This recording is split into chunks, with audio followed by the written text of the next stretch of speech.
welcome to another edition of Odin Writes Shit.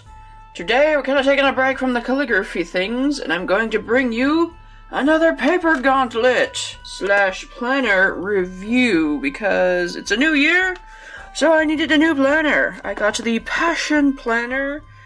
This one is a lot more focused and oriented on goals and such like that, for terms of, like, achieving your dreams. And I didn't buy it because of that. I bought it because, do you know how hard it is to find vertical weekly planners? Like, I don't know, I thought this was standard, but no, they got the horizontal things, and I hate that shit. So, I got this one, which is a pretty reasonable price, actually. It was $30, but it was on sale for $25, probably because, 2017 is starting. So I got for $25, and this is a full 8.5 by 11 one, which is rather interesting, actually, and actually pretty cheap, because I know, like, the Hobonichi ones are that price, but they're, like, the really small-sized ones. So I didn't really intend to get the big one, and I probably would have got a smaller one if I searched a bit further, but I saw this and I was like, I could do it! So yes. And it has a nifty green ribbon bookmark, which is cool because I like lime green. And I put my little dangly charm from last year on there, which got a little busted. I've already had to replace the wire, and this thing got busted, probably because the cat likes to play with it. And I have to figure out how to attach my other charms on there that I like to put on there. Or maybe I will just put different charms on there altogether, even though these are really cute. But anyway, I'm going to kind of go over what this planner was all about. It's got the typical, return to this. And it's all about making your goals and stuff and things. It's really focused on that. I don't know if I'm going to follow through with it because I don't like that kind of stuff. So, you got your yearly overlook. You've got a monthly at a glance, which is typical, and each of these weekly things, which is really nice, because it has this week's focus, good things that happened, because we all need a reflection of the good things that happened. And we have the vertical each day of the week, and then we have, like, to-do lists, which I utilize immensely, and the space of infinite possibility. And as I'm playing with this, I'm noticing the cover isn't really too hard. It's really flexible and bendy, and it comes with the holder band thing. Another thing that's kind of a disadvantage for me for the size is I made this pouch. You may have seen me make this pouch, or make a tutorial on this pouch, but it doesn't fit anymore. So I either need to make another one, or just not bother. Yes, so it's got the weeklies, and then I think something special happens during the end of the month, yeah. Like, this one you have, like, a monthly reflection thing, which is kind of cool. And yes, it's nice for somebody who likes to break down their goals and objectives and stuff. And let's see, the monthly reflection, this one should be end of the month checklist, and then the yearly reflection, which is pretty spiffy, and then an assload of blank paper, which is really cool. And what's even cooler is an assload of grid paper, which is awesome. And there's the end of that. There's a little folder. Ooh, I didn't notice that, actually. Well, that's cool! There's a little folder in here, but since it's so flat, you probably can't do too much, but it's made out of fabric, which is really kind of cool. I don't know if you can see that, but there's a folder in here. It's kind of really widely open, so I don't know how secure it would be. I mean, you're great for holding on clips or something, but not pens or anything. And it was hand-inspected by somebody whose name I can't read. So, I also figured I'm gonna sacrifice one of these blank pages to make an appropriate paper gauntlet. So, let's get on with that. Alright, so let us start with a simple platinum preppy. I forgot what ink is in here. I think it's one of the KWZs. I think it's KWZ Berry. But I want to do something. Okay.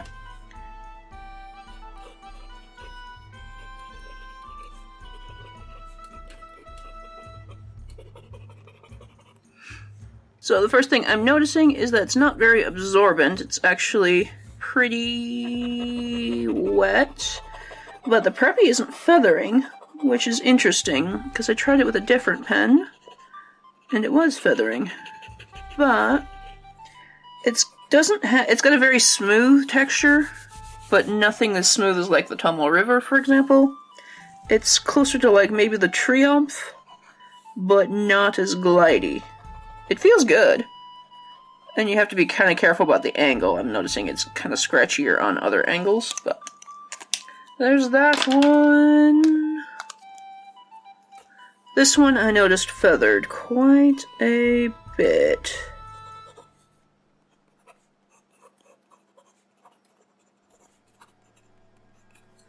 Apart from the fact that I think I have a bunch of...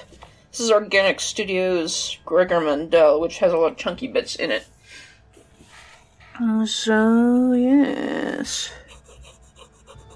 That one also isn't performing very well. There we go, come on. We have a very tiny bit of feathering on there, but not quite that significant. I'm gonna try something a bit juicier, like my Bolo Double Broad. And try this. Maybe if there's ink left in it. I hope there's ink left in it.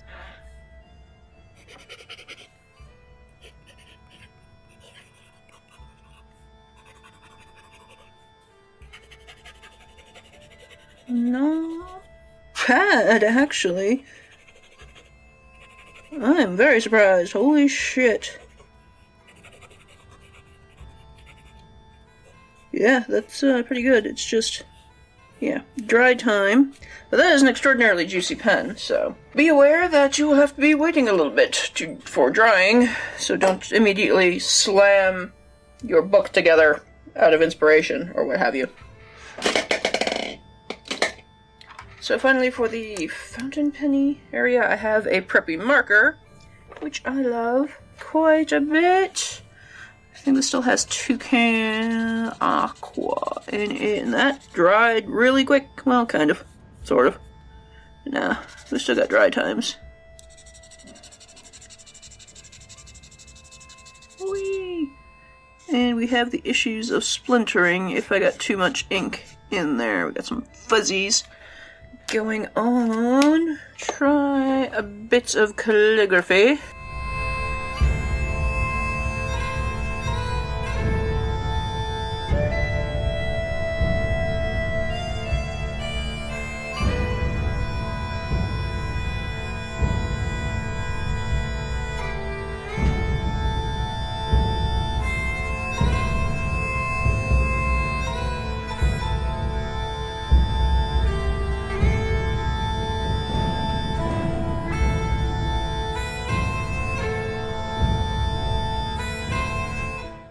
Not bad, it feels pretty nice.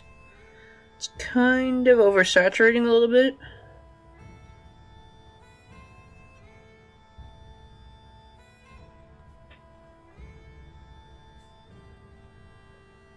Especially at the lift points.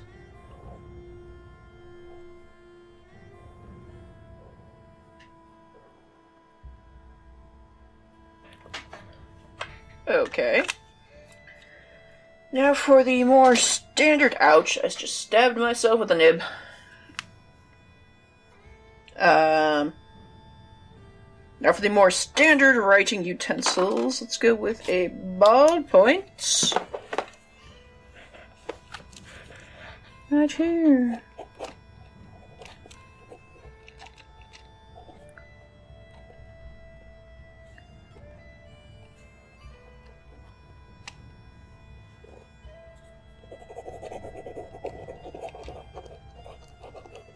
Going heavy-handed.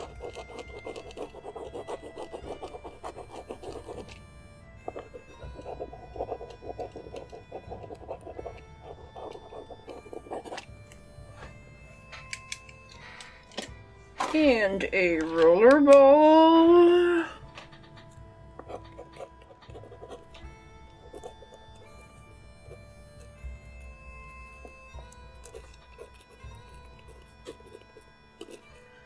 have a little bit of that railroading. I don't know. I guess I don't know what else to call that. But when the rollerball has like 2 veins and it has like a shallow part in the middle, like almost a rut or something. It's got a little bit of that going on when I'm writing really hard. But if I put a lighter pressure on it, it's not so bad. I don't get a lot of resistance on it, and it's kind of nice to work with. I've already tested it with a Papermate flare, and I like it. But let's continue. Let's see what we can do. I'll show you guys.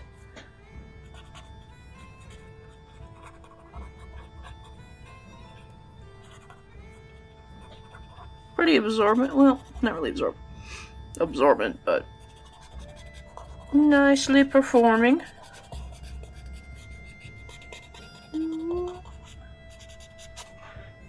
This one I feel it kind of dries the Papermate a little bit, but not too bad. I need this somewhere. And the pencil test. Yeah! Whoa, that's smooth. That's pretty glidey. Ooh. I like that. And I'm having a hard time digging into it, which is kind of cool.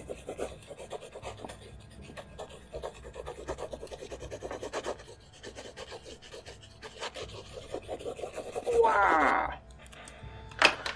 And now the eraser test. I get a lot of resistance, but I think the paper is surviving. Let's work it in a little bit.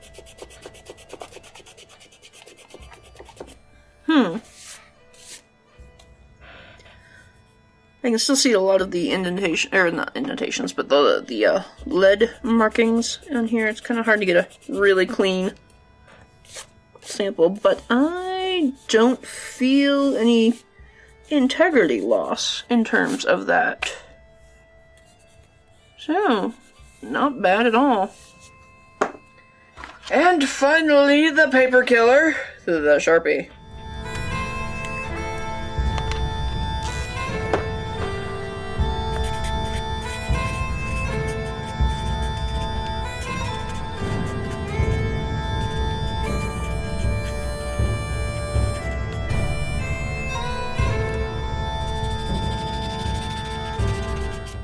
There we have it.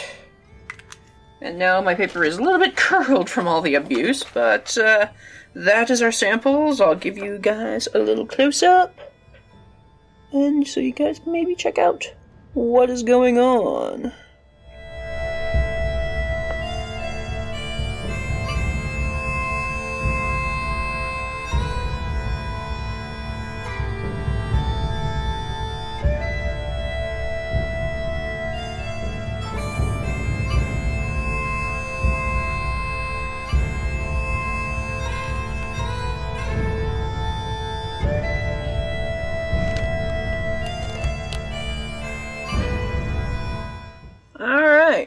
So let's see what the back will tell us. Not bad at all. Absolutely no bleed through on the next page, especially with the permanent markers down here.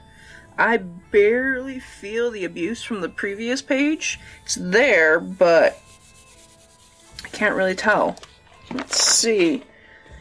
There is no bleed through. Well, there's like, if I'm being extraordinarily nitpicky, there's like one little mark here, but you can absolutely do this double-sided. I have a little bit of bleed through from the stroke end points where you lift your pen on the calligraphy part, but I mean, I didn't buy this planner to do calligraphy on top of, which, you know, would be kind of cool, but the abuse actually isn't very deep when it comes to the ballpoint stuff. Especially with the pencil. The pencil, like, it's almost as if it has, like, shock absorbers. I know it doesn't, but, you know, that's kind of what it kind of feels like it, compared to some other papers that I've worked with where you can, like, pretty much emboss the back of the paper. And even the Sharpie isn't too bad for all things considered. Yeah, it doesn't really survive, and that's the only thing on here. I mean, compared to, like, another sample that I have, there isn't as much bleed through. But yeah. So, color me quite impressed. I would have to say that, yeah, this notebook is fairly fountain pen friendly, as long as you're keeping mind of the drying times, and especially with your juiciest of pens. But yeah, that's pretty fantastic, actually. So this is the Passion Planner. I will leave links down below if you guys would like to purchase it. It will probably be on a reduced price if they still have any available now, because it is the new year and they're looking to replace it. But yes, that will do it from me. Let me know what you guys like to do in terms of planning, or if you like to plan at all, or stuff. I'm kind of excited because I have a bunch of little spooky Halloween-y things that I'm gonna decorate all over this. I have a lot of to-do lists and things that I want to just illustrate all over, and yes. So, that will do it from me. Be sure to check out some more of my calligraphy adventures, and if you've missed it, the pumpkin pickings for this month. Show me what your thoughts are on the current pumpkin pickings, so yes. If you guys liked these kind of videos, and if you like Odin Writes Shit, please feel free to let me know with a thumbs up down below. It really helps me out. And subscribe if you want to see more. So thank you guys so much for joining me, and of course, if there's anything I need to be trying out right now, feel free to leave me a comment down below, and I will see you next time.